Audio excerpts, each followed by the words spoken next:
नमस्कार, मैं मौसमी चंद्रा बातें किताबों की में आपका हार्दिक स्वागत करती हूँ। आज फिर लेकर आई हूँ एक किताब और इस बार जो किताब लाई हूँ वो रेणु गुप्ता जी की किताब है, कहानी संग्रह, जिसका नाम है कैसी पहेली जिंदगानी। आपको अगर आप रेगुलर मेरा पेज देखते हैं या इंस्टाग्राम अकाउंट से आप मेरे साथ जुड़े हुए हैं तो आपको याद होगा मैंने इसका अनबॉक्सिंग वीडियो डाला था। पर किताब थोड़ी मोटी है इसलिए पढ़कर आपके पास लाने में समय लग गया। इस किताब में 21 कहानियाँ हैं, लेकिन कहानियाँ लंबी हैं और एक आध कहानी ही है जो छोटी है 1-2 पेज की, बाकी मैक्सिमम कहानियाँ इसकी लंबी है। और ये बौद्धरस प्रकाशन से आई है और इसका मूल्य है 370 रुपये। लेकिन जब आप किताब पढ़ेंगे तो आपको लगेगा कि ये 370 रुपये कुछ भी नहीं है।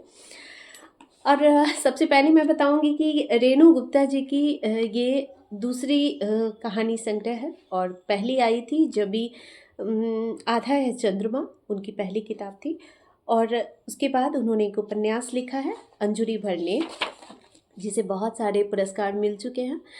रेणु गुप्ता जी की कहानियाँ हम लोग हमेशा पढ़ते रहते हैं दिल्ली प्रेस की पत्रिकाओं में या देश की जितनी साहित्यिक पत्रिकाएं हैं, बहुत सारे साझा संग्रह में, अखबारों में, तो उनकी कहानियाँ लगातार आती रहती है। मतलब उनसे मेरी बात होती है जब भी, तो उन्होंने लेखन को अपना एक अपने जीवन का ऐसा अहम हिस्सा बना लिया है, जैसे हम लोग के लिए लिखना उनके लिए जस्ट ऐसा है जैसे कि अगर वो लिखे नहीं तो वो एक ब्रेकफास्ट, लंच, डिनर जैसे हम लोग करते हैं, तो लिखना भी है उनके लिए उतना ही ज़रूरी। सांस लेना जैसे ज़रूरी है वैसे उन्होंने लिखना बनाया है।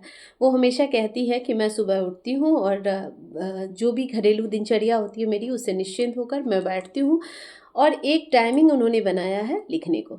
और जब आप उनकी कहानियाँ पढ़ेंगे, और हर किताब मैंने उनकी पढ़ी हुई है, आधा है चंद्रमा भी उनकी मैंने ली थी, और हर कहानी के साथ जिस तरह मैंने सुधार देखे हैं और ज़्यादा अच्छी कहानियाँ, बेहतर, तो इससे समझ में आता है कि वो कितना पारंगत हो रही है लेखन में।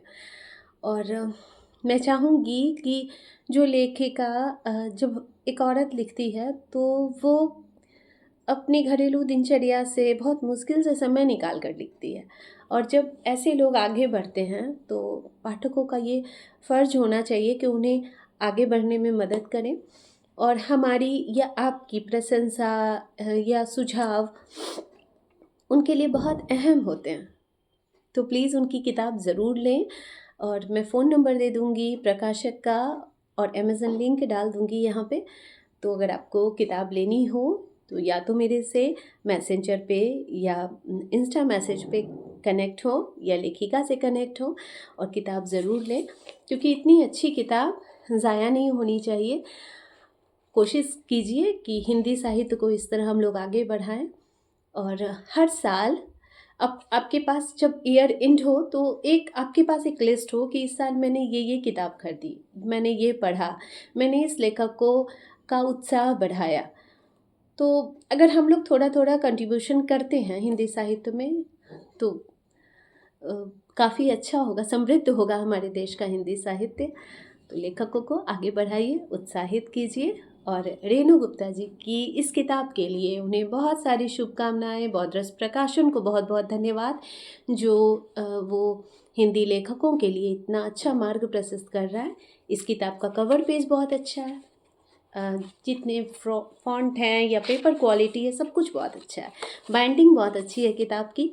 तो आप मतलब संग्रहणीय बुक है, तो ज़रूर लें और आगे बढ़ाएं, हिंदी साहित्य को समृद्ध करें। कितना बोलूँगी मैं चलिए अगली बार फिर मिलती हूँ एक नई किताब के साथ।